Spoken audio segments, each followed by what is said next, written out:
गोडोली गावामध्ये हे सगळं वातावरण यापुढे देखील असंच राहावं अशी तुमच्या माझ्या सगळ्यांच्याच मनाची इच्छा आहे. खरं तर परवा एका कार्यक्रमात सांगितलं की आपल्याकडे पारायण व्हावं, सप्ताह व्हावा. मात्र या सगळ्या गोष्टी ह्या संयोजकांच्या वर जितक्या अवलंबून आहेत तितक्याच ग्रामस्थांच्यावर अवलंबून आहेत.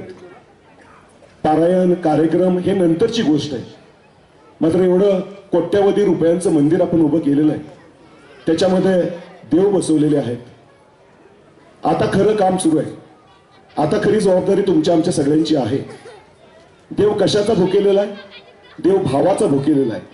आणि म्हणूनच प्रत्येक भक्ताचं, प्रत्येक ग्रामस्थाचं कर्तव्य आहे नित्य नियमानं देवळामध्ये उपस्थिती द्यावी, देवकार्यात सहभागी व्हावं. आणि त्यासाठीच म्हणून ग्रामसभेमध्ये ज्या पद्धतीनं तुम्हाला सांगितलेलं होतं, वेळोवेळी